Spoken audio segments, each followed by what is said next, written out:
Ukrainian forces have launched a major counteroffensive near Dobropillia, methodically eliminating isolated Russian pockets and liberating multiple villages. When the Russian High Command finally realized the scale of the collapse, desperate mechanized counterattacks only resulted in catastrophic losses, with over 1,200 casualties in one sector alone.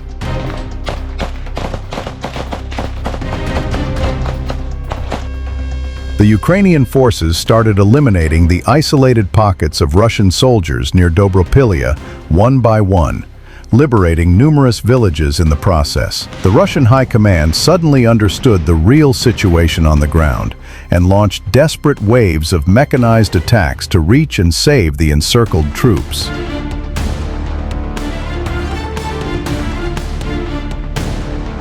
The Ukrainian armed forces have launched a major counteroffensive near Dobropillia, collapsing some of the Russian pockets and liberating several key settlements. The breakthrough began with the liberation of Kucherev Yar, a village that had been under partial Russian control for weeks.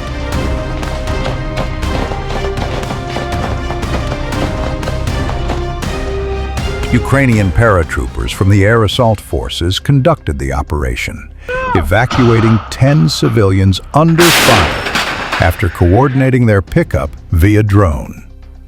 Geo-located footage shows Ukrainian troops raising the national flag over the settlement and capturing more than 50 Russian soldiers, all now added to Ukraine's prisoner exchange fund.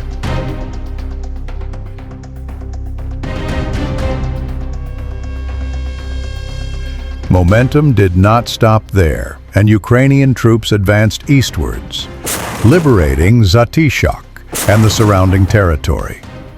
Footage shows Ukrainian assault groups, supported by reconnaissance and strike drones, capturing 7 Russian troops during a house-clearing operation.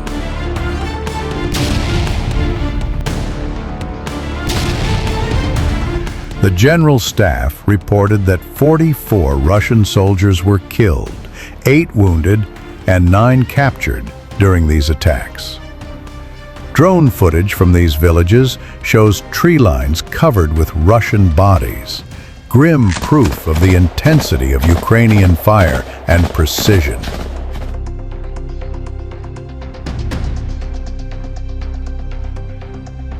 However, such clearing operations take time, as the Russians have expanded their use of drones to supply encircled troops from the sky, dropping small containers of food, ammunition, and medical supplies. Though insufficient for sustained combat, this has prolonged the survival of the trapped units.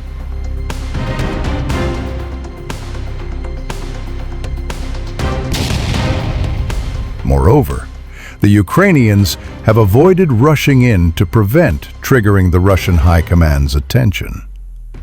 This approach meant Russian generals continued receiving falsified reports indicating stability, while Russian forces were gradually attrited to prepare for the final clearing operation.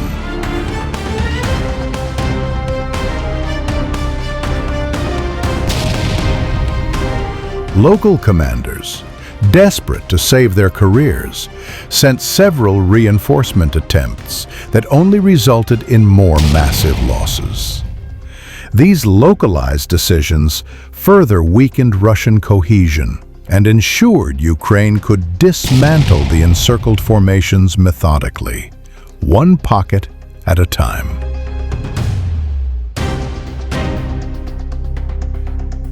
When Ukrainian forces finally began clearing the remaining pockets, the veil lifted for Russia's High Command.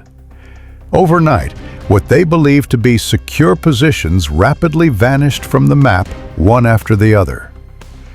Shocked by reports of simultaneous collapses, Russian commanders ordered emergency mechanized counterattacks to reconnect with encircled troops.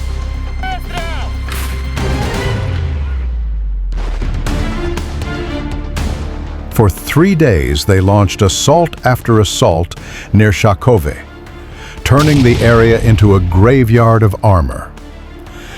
Despite trying to use the poor weather to their advantage, wave after wave of Russian armored vehicles failed to achieve anything, as the Ukrainians had mined the area and drones were in the air to finish off any surviving vehicles.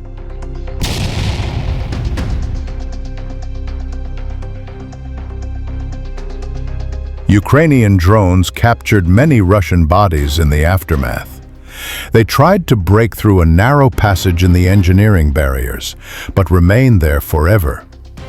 In the panic, some of them crawled into an anti-tank ditch, trying to reach a better position with some sort of protection.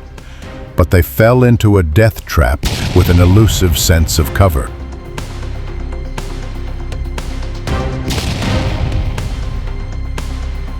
Due to the lack of protection from above, the anti-tank ditch made them an easy target for the Ukrainian drones.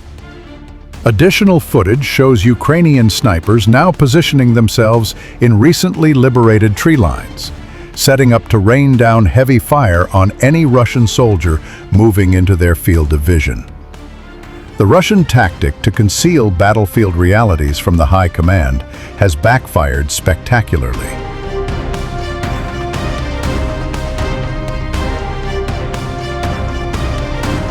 When the truth surfaced, with pocket after pocket collapsing, the response was to throw even more forces into the grinder, skyrocketing the losses. The 1st Azov Corps reported that within 1 week in its area of responsibility alone, they counted 1,226 Russian soldiers killed, wounded, and captured, along with 23 armored and 130 other vehicles, 39 artillery systems, and 226 drones. Given the scale of cooperation among multiple Ukrainian formations defending Pokrovsk, total Russian losses are several times higher, as precise counts are impossible to make at the current time.